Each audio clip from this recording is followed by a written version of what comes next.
Green Lantern number 5, written by Jeff Johns, art by Doug Mahnke. We left off last issue with Sinestro being thrown into a cell with some Corrugarians, making them some Green Lantern rings, and them all turning on Sinestro. This issue picks up with Sinestro being like, alright, do it.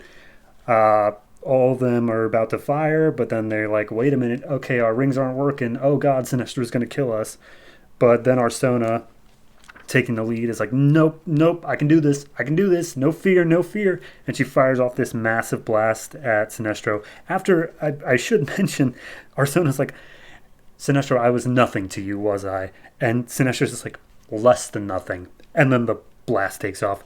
So then we see Sinestro still standing, and he's like, all right, good job, you got past your mental block. All of you are capable of doing that, by the way. Your rings won't affect me, though, because I'm the one who made the rings. Okay, cool, be great, everyone follow my lead. And he basically says, all right, we're going to open up these doors, and as soon as you get out, everyone fire if you can. And Hal, who's hearing this all through the cell walls, is like, you can't use the ring to get out. It absorbs all the energy. And Sinestro's like, right, we're going to come in the other way. So we cut to Professor and Sid, the Yellow Lantern, who's examining the Green Lantern power battery. And they're talking about like, hey, so something's happening with our ring's communications. We can't talk to each other. We think it might be the Green Lantern battery. And they're also, we can't get in contact with our Killo because he's off in his own book somewhere. And Sid's like, well, doesn't matter. Whoever kills Sinestro gets to take over the core. That's the rules. And as soon as I take apart this battery, I'm going to kill Sinestro. And then the power battery starts moving. He's like, oh, look, it's doing something. And it just plows through his face and kills him very graphically. And it zooms out down past all the guards, down into the cell, blasts through the door. And at that point, Sinestro and the whole army of Corrugarians come out, and they're like, all right, no fear. And they just start blasting the Yellow Lanterns. Sinestro hands the battery over to Hal Jordan so he can power back up his temporary ring. And basically it's like, all right, so they're managing to do something, more just stalling than actually making a dent, and they're only going to have power for another minute. So we need to go to the yellow power battery and deplete it like the original plan was. And Hal was like, yeah, I tried that, it didn't work. And he's like, well, you did it wrong. So they go in, they bring their power battery, and they start depleting the battery. And the plan is that in order for the yellow power battery to stay lit, the central battery, it will start pulling energy from the Yellow Lantern rings in order to keep itself energized, therefore rendering them inert. So that exact thing happens. The entire army's knocked out of the skies, and the Corrugarians are standing like trying to figure out like, okay, Sinestro saved us, but the whole reason that they were here in the first place was because of Sinestro. So yay, nay, it's a little shaky, but some of the kids are like, yeah, Sinestro saved us. And Sinestro comes down and he's like, look, I don't deserve your praise. I have seriously messed up here. Well, my guys have messed up. I didn't do anything wrong. So hopefully one day I can be welcomed back. And our son is like, nope, go. So we cut back to space. The entire Yellow Lantern power battery, all the Yellow Lanterns, just everything is just being hauled off by Sinestro back to Oa. He's going to deliver it to the Guardians. And he makes the point that the Guardians are way more dangerous to the universe than Sinestro is.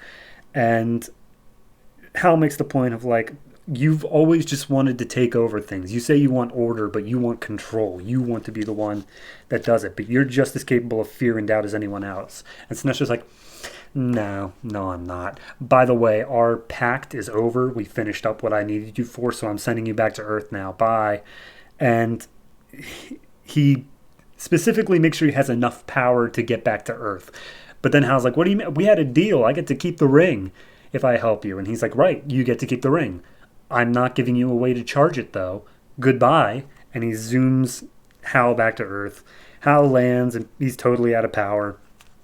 And he's like, no, I got to find a way to charge it up. That's all I have. It's all I want. Oh, wait, I want something else. So he goes to Ferris Air. He goes and he talks to Carol, gives her a big kiss, and was like, look, here's this thing I did in the cell where I used it to show your face as the last thing as the power drained out. So clearly that means I want you. Can you give me another chance? And she's like, all right. And then we go back to Oa, where Sinestro has delivered all the Yellow Lanterns, and the Guardians are having a little secret meeting, and they're like, all right, well, Sinestro and Hal Jordan are doing their thing, and now it's time for our big plans.